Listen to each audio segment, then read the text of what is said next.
When I arrived in these lands, I was searching for a reason to live. I felt empty. Every sunrise and every sunset felt just as monotonous, like gears turning without knowing why. What is the point of living if you have achieved nothing? My life was filled with dissatisfaction.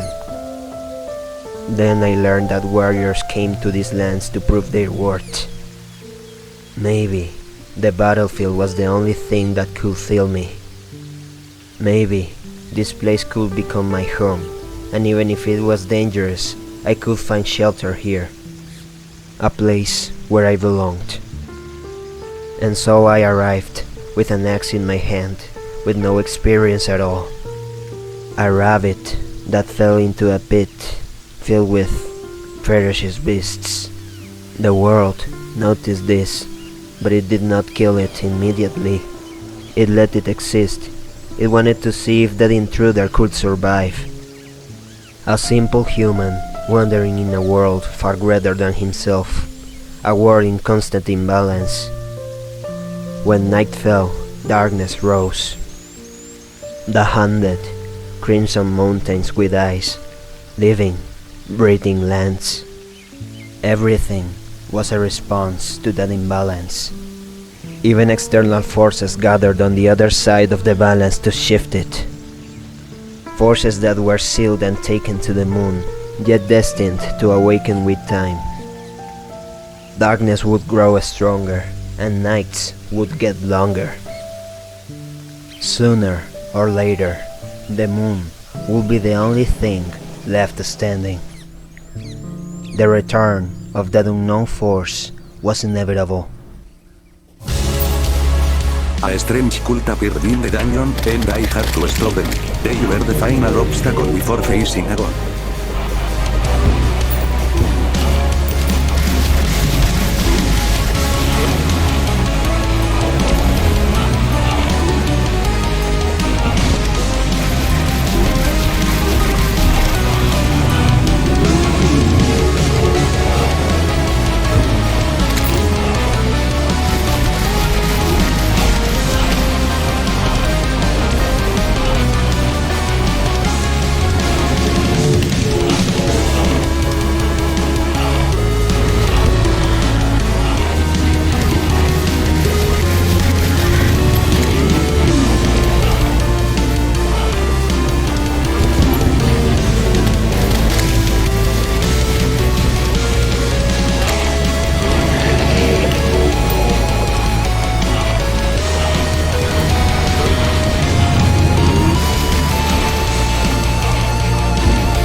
After defeating the Lunatic Cultist, 4 pillars appeared across the world. Each pillar represented one of the 4 lunar essences: Solar, Vortex, Nebula, and Stardust. The celestial pillars were protected by a shield.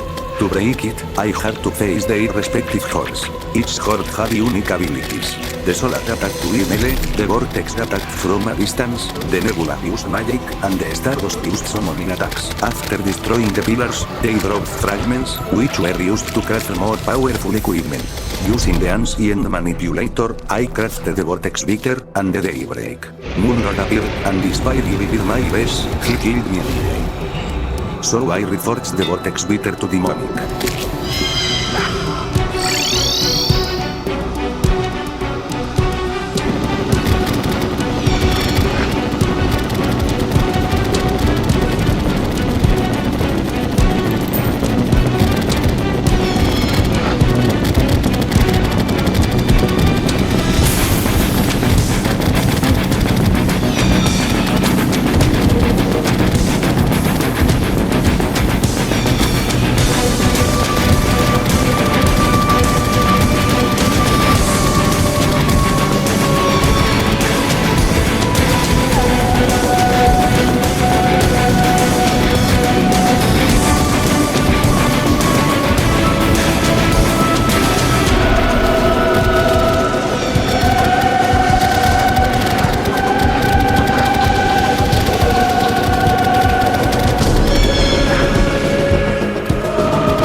celestial sigil, which I used to summon the final boss. Moonlord has awoken.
crafted Luminite Bars, Solar Flare Armor, and the Stardust Dragon Staff. I reforged the Meowmere to Godly, found the Shimmer, dropped the Clentaminator into it, and it turned into the Terraformer, which I used to purify the surface as much as I could.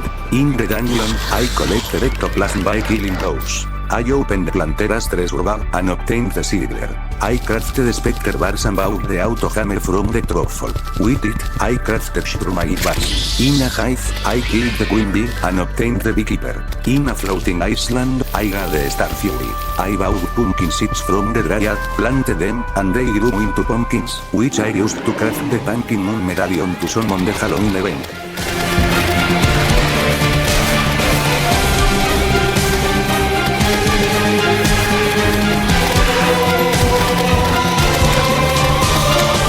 The pumpkin fell, and I obtained the Horseman's Blade. Finally, I crafted the Drill Containment Unit, a device that allowed me to mine at maximum speed. I created a new world in Master Mode, searching for the enchanted sword, the last weapon I needed to craft the strongest weapon in the game, the Zenith. I reforged it to Demonic. I summoned Dirklots, because I needed the eyeball, an item used to summon a pet, that can store your items. I named it Chester, because it is a chest. As a final trial, I summoned the Empress of Light during the day. If her attacks hit me, I will die in one hit.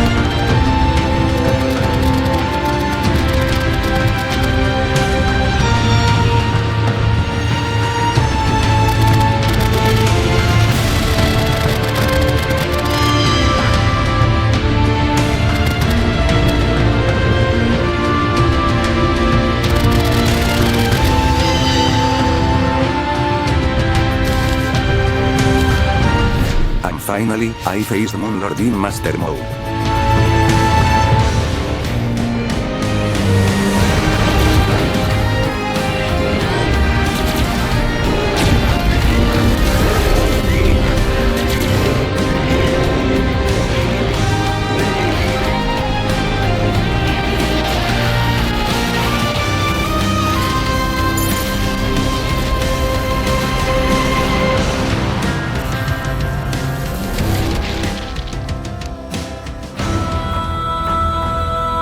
When I arrived in these lands, a new piece was added to the balance, a factor that altered the balance of the world. Sunrises began to hold meaning.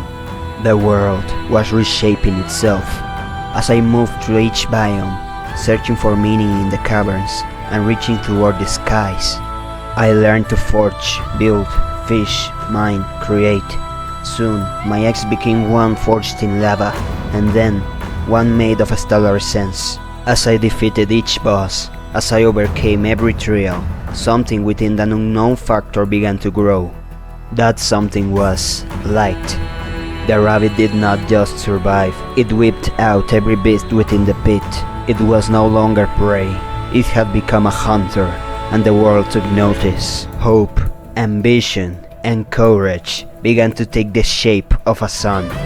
The hero was the sun, and the sun rose to confront the moon. The world began to change. The ancient spirits of light and dark had been released. New biomes emerged, jungles roared, and mythical creatures fell from the skies. All of this was a response to something far greater. The world knew something powerful was awakening, rising from misery to become a catalyst. The people of this land saw a gear. That gear began to spin faster, sparking as it moved. Those sparks became light, and over time, that light became a symbol.